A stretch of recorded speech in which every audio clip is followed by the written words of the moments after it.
Hi, Melanie Muenchinger here, illustrator for Gina K Designs. Today I have a new project for you with my new stamp set from Gina K Designs, Fabulous Frame Fillers. This is the companion set to my Fabulous Frame set. I showed you in my last video some different things that you could do to fill in that frame, and I will be showing several other videos with the two sets together, but for now today I want to show you what you can do just with some of these individual elements. Going to be sharing how we can do this beautiful stamped off pattern with just one color ink. Stamping off is one of the easiest and first techniques that I learned, and it's something that I continue to go back to because you can make really beautiful shades with just one ink that is always going to coordinate, since it's just one or two shades lighter than your ink pad. Just gives you a nice variety. You're only using half as much ink, and it takes half as much time than having to ink with two pads. The products that you're going to be using to make today's card are some Pure Luxury cardstock. I'm actually changing it a little bit. This sample I use the white and the dark chocolate. Today I'm going to use the Ivory and the Fresh Asparagus. It's a little bit darker. Those are my two favorite inks, or two favorite greens, excuse me. The Fresh Asparagus and the Grass Green. But this is going to be a little darker, and so you're going to be able to see the detail a little bit better, I think. Then we're going to use the coordinating Fresh Asparagus Gina K pad and the dark chocolate. We're going to be using the stamp set. You see that's getting a lot of love from me already.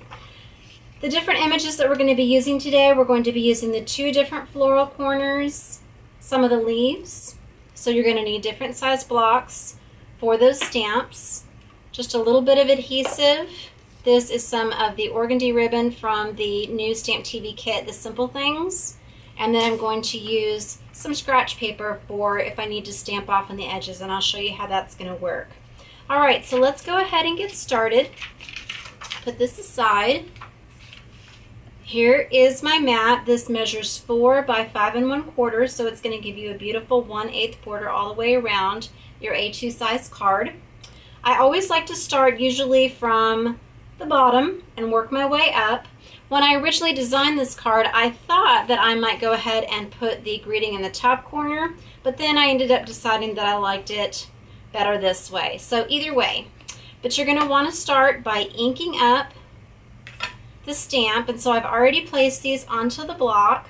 So I've got the large one and then the little one next to it, and you can space them a little further apart if you like, make them staggered a little bit more, but I basically just have the small flower not quite lined up with the top, but however you want to do it.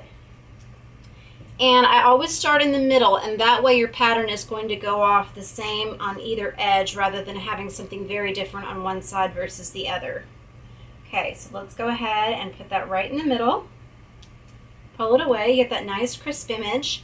Now I'm going to turn it over without re-inking, and I'm going to shift the stamp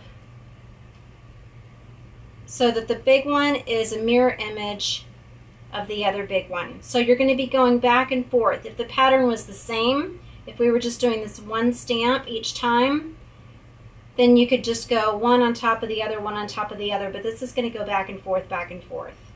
Okay, so let's go ahead and we'll ink it again. And I'll go ahead and put it here. And then back that way. Okay, so you start to see the pattern emerging here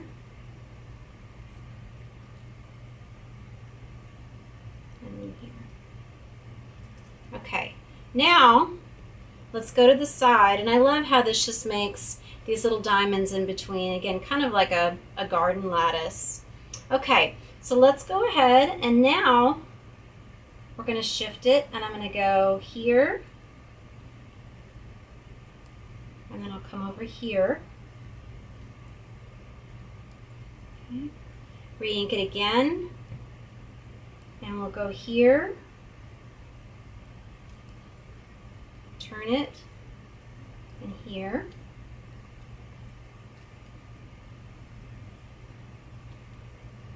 Inked up real well.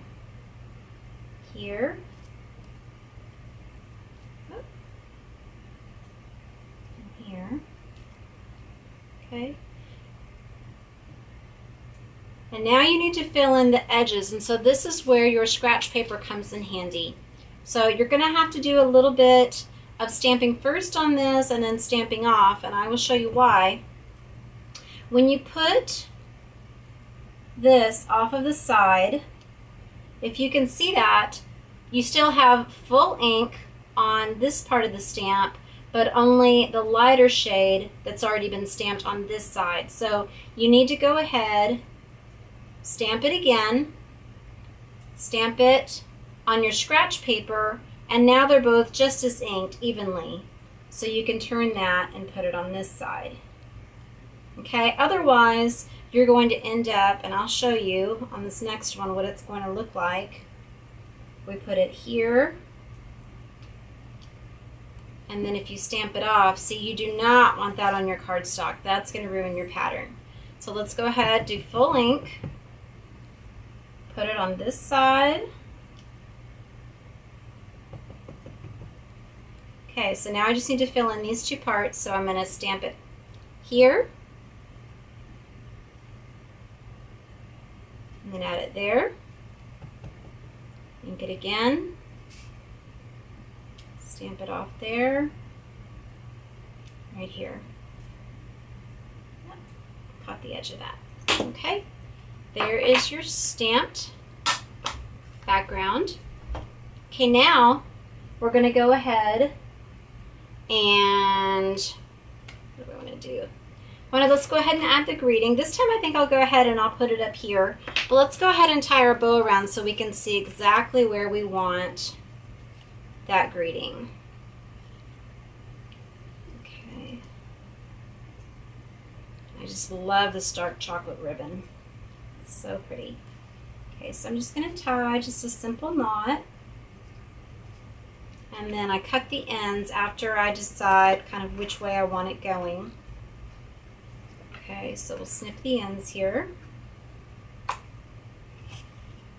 And these Fiskars scissors, I only use these for cutting ribbon because they can end up getting very dull by cutting paper. This gets it nice and sharp and you don't have any fraying on these really delicate ribbons. Okay, so I'm going to put my greeting here this time. So let's go ahead and we'll move this down out of the way. And I'll go ahead and do my thanks. And I'm actually going to use the brown so I can tie in that ribbon.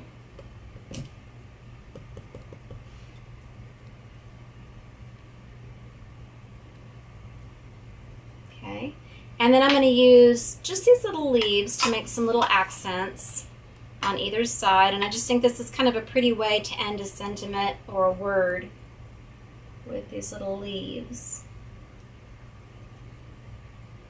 And now you've got that tied in with your pattern, the do stamped off colors. Okay, and then I'm going to add just some little adhesive pearls underneath that. A little hair stuck to it. So 1, 2, 3. And then I'm just going to use a few little adhesive pearls to add to my patterned background. And I really feel like less is more with the bling. So you see I'm just alternating, putting them on every other darker flower. Because I think those little details, sometimes if you have too many, your eye just doesn't know where to look, but if you have just a few choice little embellishments, it just makes them really sweet and special. But add as many as you feel comfortable with. And then you're going to use just a little bit of adhesive, if I didn't say that already, and put that right onto that card base. Very simple. So you see, got these two coordinating colors. This would also be beautiful as a Christmas card if you threw in maybe some cherry red or cranberry. Now I also want to show you how you can use these little elements to decorate your different die cuts. And this is the vintage cut from Gina K Designs. It's the pointed oval, but I'm sure that once you see me get started on this, you can imagine it on lots of different dies. So I'm going to go ahead and use this dotted oval, press it right here into the center. Okay, now let's go ahead and use that larger corner with the green. And it's going to be so pretty, stamped right into those corners, and it's just going to look custom. Oh, I caught the edge there, so you see I'm getting so much ink on here. We'll put something else there in the middle. So here, let me redo this. Kind of got going quickly. If you put it in the middle of your block, you're a lot less likely to have it rock on you like that. So shame on me for going a little bit too fast. Okay, now I want to go ahead and use this little trio of flowers on the sides. So there, there. And so you always stamp into the middle of a space, and then you can fill in with those little details, and then you're never left with too big of a gap because it'll be balanced on each side. So then let's just add in some leaves. And you can use this same little cluster of leaves, or you can use the mirror image one, and then that way you have a different little set going each direction. That's why there's two in there that look very similar, but they're a mirror image of each other. Isn't that pretty? And then you can build out, you know, some kind of arrangement if you want inside here with the different patterns. You could do some of the open flowers in that set if you want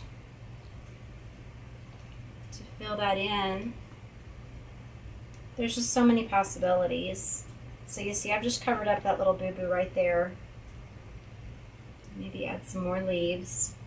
It's just fun to play, and I just keep going until I'm finished, until I think it's going to work for me.